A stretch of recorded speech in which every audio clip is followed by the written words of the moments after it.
પર્સમાં કે પાકીટમાં ખાસ કરીને મૂકી દો આ 4 વસ્તુ, પછી ક્યારેય નહીં થાય પૈસા બાબતની સમસ્યા.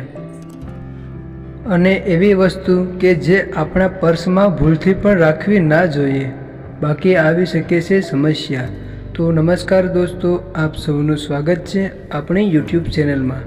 તો તમામ મિત્રોના પરિવારને ભગવાન હંમેશા ખુશી આપે એવી પ્રાર્થના કરું છું, અને તમે હંમેશા માતા પિતા સાથે ખુશીથી જીવન વિતાવો એવી ભગવાન સાથે અમારી પ્રાર્થના છે. તો મિત્રો, આજનો વિડીયો ખૂબ જ જ્ઞાનવર્ધક થવાનો છે, તો વિડીયોને છેલ્લે સુધી જોતા રહેજો, એટલે વિડીયોની સંપૂર્ણ માહિતી તમે સરખી રીતે સમજી શકો. તો ચાલો આપણા બધાનો કિંમતી સમય બગાડ્યા વગર વિડીયોની શરૂઆત કરીએ. પૈસા મૂકવા માટે મોટાભાગના લોકોએ પોતાની પાસે પર્સ અથવા તો પાકીટ રાખે છે. પર્સમાં લોકો પૈસાની સાથે પોતાની જરૂરી વસ્તુઓ પણ રાખે છે.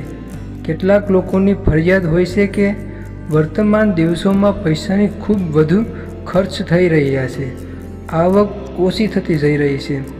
જો તમારી સાથે પણ કંઈક આવું જ થઈ રહ્યું છે, તો બની શકે છે કે તમારા પર્સમાં કેટલાક દોષ હોઈ શકે છે. અમે તમને બતાવવા જઈ રહ્યા છીએ કેટલાક એવા ઉપાય જેને અપનાવવાથી ક્યારેય પૈસાની કમી નહીં રહે, સાથે સમૃદ્ધિ પણ આવશે. તો ચાલો આજના વિડીયોમાં જાણીએ આ ખાસ ઉપાયો વિશે. જો તમારા પર્સમાંથી વધુ રૂપિયા વપરાઈ રહ્યા છે, તો તમે તમારા પર્સમાં એક પીપળાનું પાન વાળ્યા વગર મૂકી દો. આવું કરવાથી ક્યારેય તમારા પર્સમાં પૈસાની કમી નહીં રહે. ઓવલ વ્હાઇટ સ્ટોન તમારા પર્સમાં મૂકો, તેનાથી તમને હંમેશા ખુશીનો અનુભવ થશે. સાથે જ તમે તમારા કાર્યને લઈને સકારાત્મક રહેશો.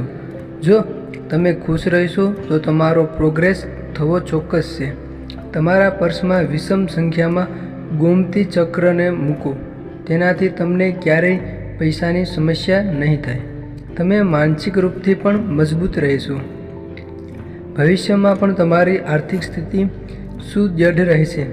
જો તમે ઈચ્છો છો કે તમને ધનની ક્યારેય કમી ન થાય, તો આવામાં તમે તમારા પર્સમાં નાનકડું નારિયેળ મૂકો. જો આ તમારા નાના પર્સમાં નથી આવી રહ્યું, તો તેને તમારા મોટા પર્સમાં મૂકી દો. હવે આગળ આપણે એ વસ્તુ વિશે જાણીશું કે જે વસ્તુને ભૂલમાંથી પણ પોતાના પર્સમાં ના રાખવી જોઈએ. તો ચાલો આ વસ્તુ વિશે આપણે આગળ જોઈએ. ભૂલથી પણ પર્સમાં ન મૂકશો આ એક વસ્તુ, નહીં તો આખું જીવન રહેશો કંગાળ. વાસ્તુશાસ્ત્રમાં આજે જાણીશું પર્સ વિશે, જેમાં તમારા પર્સમાં પૈસા ઉપરાંત પણ ઘણી વસ્તુઓ મૂકેલી હોય છે, જેમાંથી અનેક તો ખૂબ સમયથી ઉપયોગમાં આવતી નથી. વાસ્તુશાસ્ત્ર મુજબ તેમાંથી કેટલીક વસ્તુઓને પર્સમાંથી બહાર કરી દેવી જોઈએ, કારણ કે આ વસ્તુઓથી આસપાસ નેગેટિવ ઉર્જા વધે છે. સાથે જ તમને પૈસા મામલે નુકસાન પણ ઉઠાવવું પડી શકે છે. પણ કેટલીક એવી પણ વસ્તુઓ હોય છે જેને પર્સમાં મૂકવાથી શુભ ફળની પ્રાપ્તિ થઈ શકે છે અને જીવનમાં બરકત આવે છે. પર્સની અંદર ફાટેલા કે કપાયેલા નોટ કે ખરાબ કાગળ ન મૂકવા જોઈએ, તેનાથી પૈસાની આવકમાં કમી આવી શકે છે.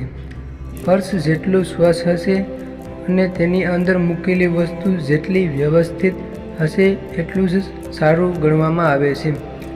પર્સમાં એક લક્ષ્મી માતાનો કાગળનો ફોટો જરૂર મૂકો, અને સમય પર તેને ચેન્જ કરતા રહો, એટલે કે બદલાવ્યા કરો.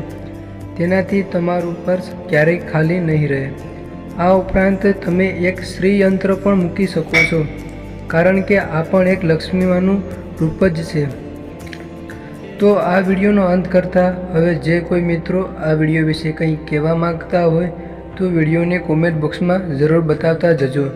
તો તમામ મિત્રો મનમાં પોતાની કુળદેવી માતાનું સ્મરણ કરી અને સારું લાગે તો કોમેન્ટ બોક્સમાં પોતાની કુળદેવી માતાનું નામ અવશ્ય લખતા જજો. તો ચાલો YouTube દોસ્તો, જો તમે આ ચેનલમાં નવા હોય અને આવા વિડીયો તમને પસંદ આવે, તો આપણી આ ચેનલને સબસ્ક્રાઈબ કરી દેજો, એટલે આપણે આવા વિડીયો સાથે પાછા મળીએ. તો હવે નવા વિડીયો સાથે પાછા મળશું. તો તમામ મિત્રોને હર હર મહાદેવ.